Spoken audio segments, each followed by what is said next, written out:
Hey, ladies and gentlemen, I thought I would do a video today. I've been wanting to do this for a while, and usually I'm on the motorcycle and it's hard to hear and I have to shift and do a bunch of things. So now that we're in the vehicle with automatic transmission, I thought that I would basically talk to you about how to debate atheists and win every single time.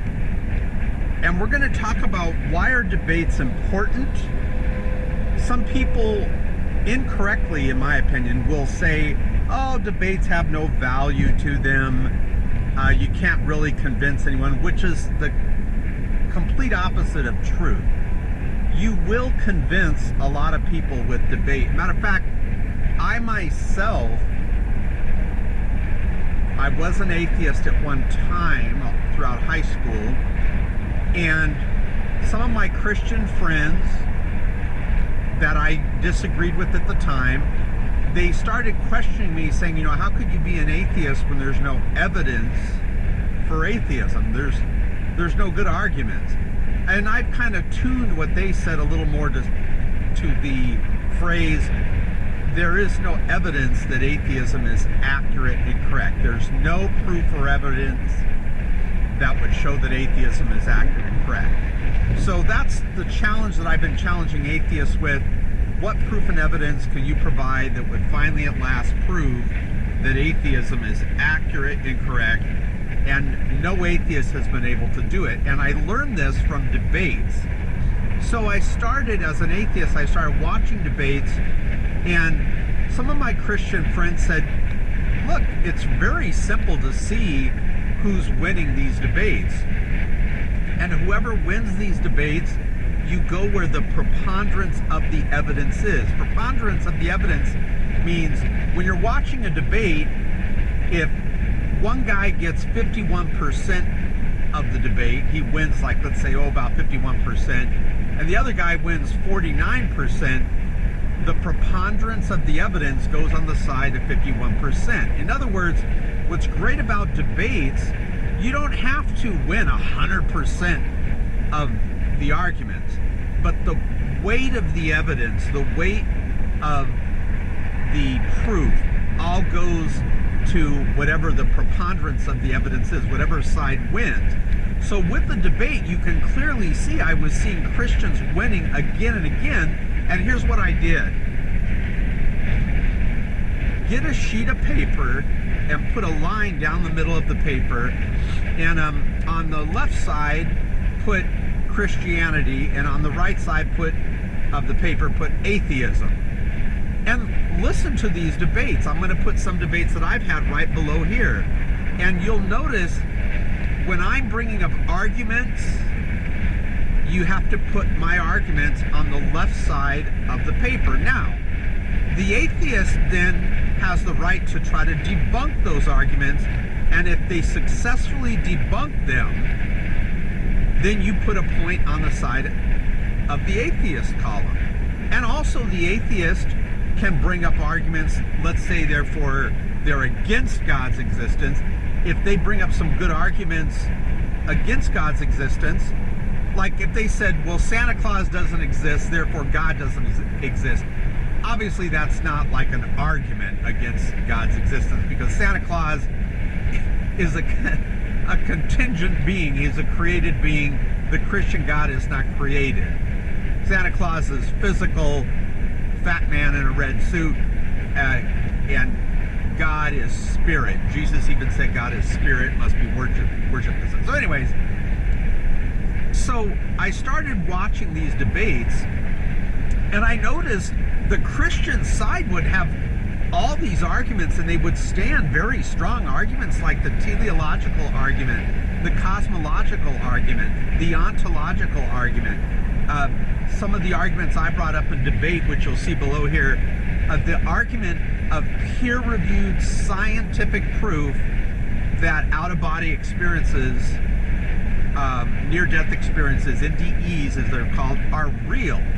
Peer-reviewed scientific proof and evidence where someone has died for all intents and purposes, they're officially dead, and they can see things 2 stories up on the other hospital floor. Like they're actually, their spirit, their soul, I don't know, whatever you want to call it, is outside their body. Their body's here, their spirit or soul's way over here, and they're seeing things, documented proof and evidence of this.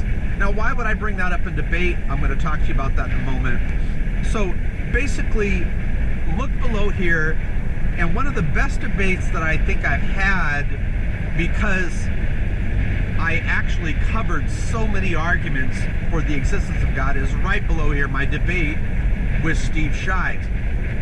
The arguments were so well formulated, and I brought up near-death experiences also. I brought up ghost, you know, the spiritual realm. I brought up all these things, cosmological. You'll see I had like 11 arguments, if memory serves me correctly. Look right below this video and you'll see that it went so well that even my atheist opponent admitted defeat, that I won that debate. Now, don't feel that you're going into a debate to convince the other person. You're not. What's happening is you're recording these debates on video and you're saving them for prosperity.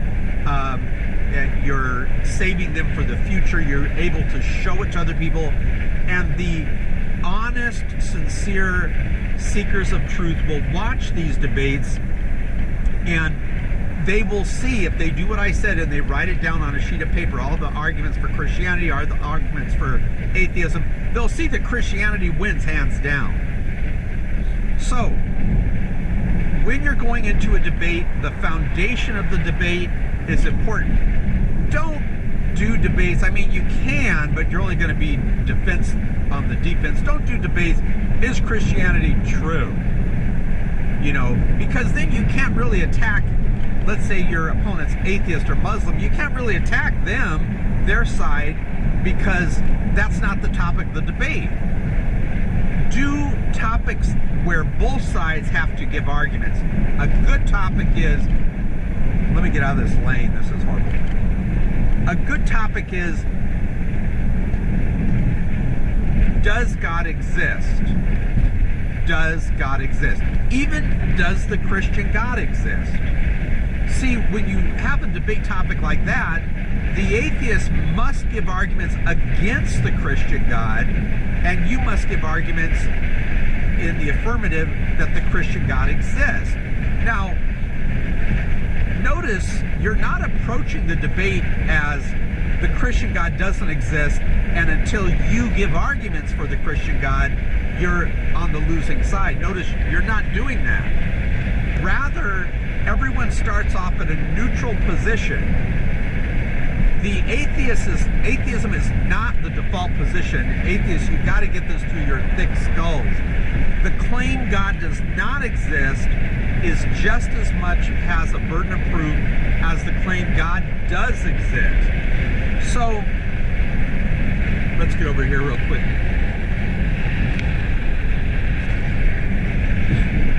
So, you want to go into a debate where it's not boring for you, where you're going to be on the defense all the time. You want to go into a debate where both sides have to give arguments. So in my debate, for example, with Steve Shives, I brought up all these arguments, and he did not debunk any of them. So in a debate format, the argument still stands. That argument that I brought up about near-death experiences, cosmological argument, teleological argument, objective moral values, DNA being empirical proof of design because it's a language, all these arguments, Steve didn't bring up any arguments on his side to debunk it. So when you look on a sheet of paper, my arguments still stand. He wasn't able to debunk any of them. And the reason why is I'm using cold, hard facts that cannot be denied.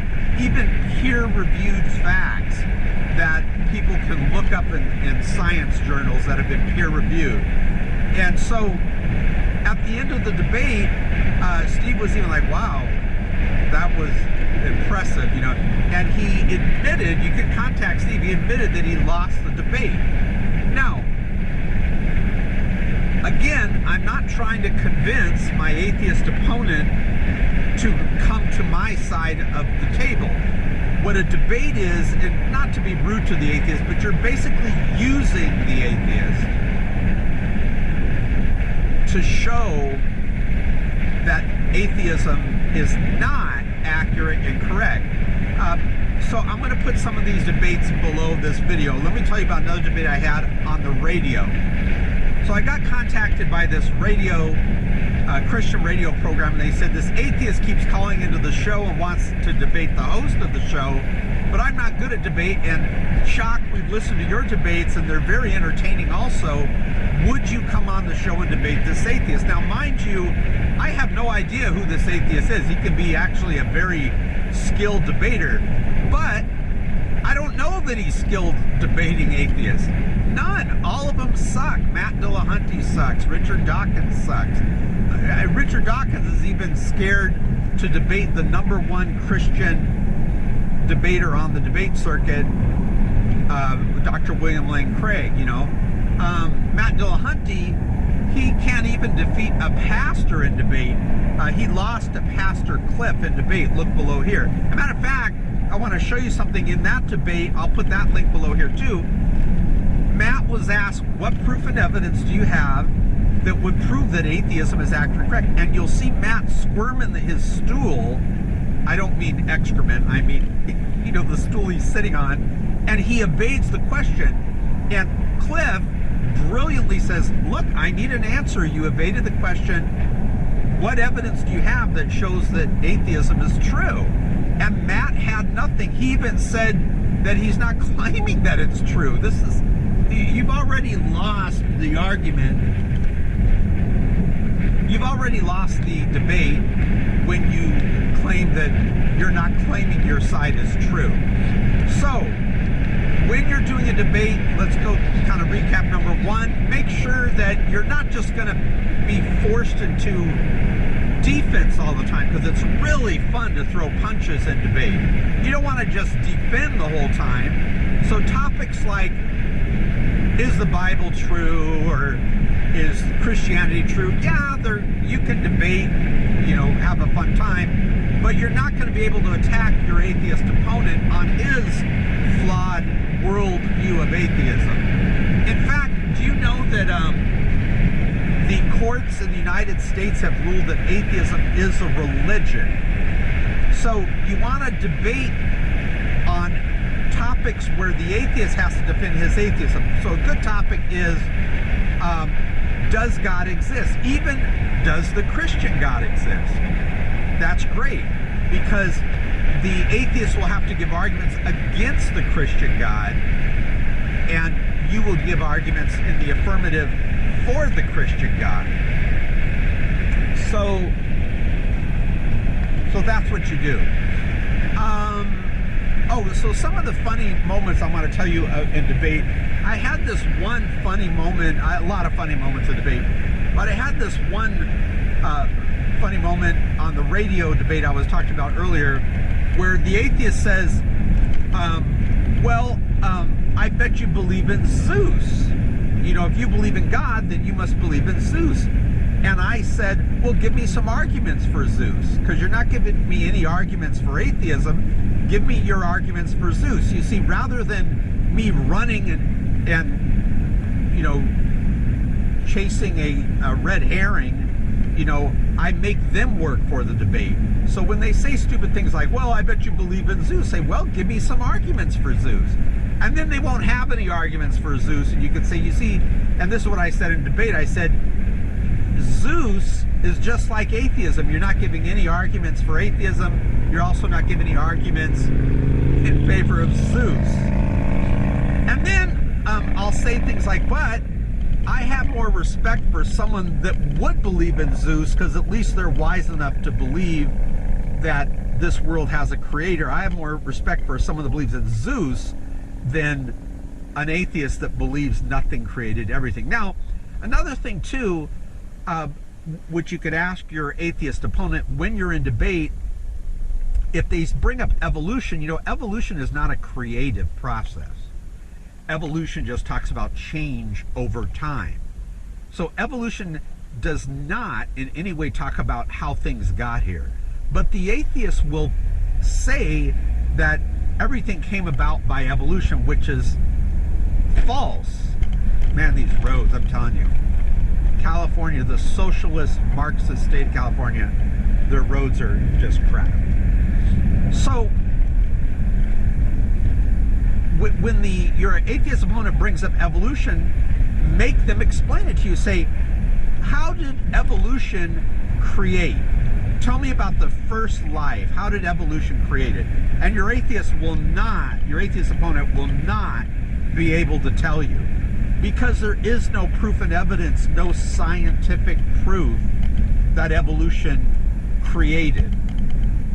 Now, they may divert it, say, well, you're talking about abiogenesis, and say, well, give me an argument on how abiogenesis created. You know that all theories of abiogenesis have been shot down. The theory of abiogenesis, that the primordial soup was bubbling and life came out of this primordial soup, do you know that no scientist agrees with that now? Because when they analyzed the conditions of the earth at that time, they said no life could survive that.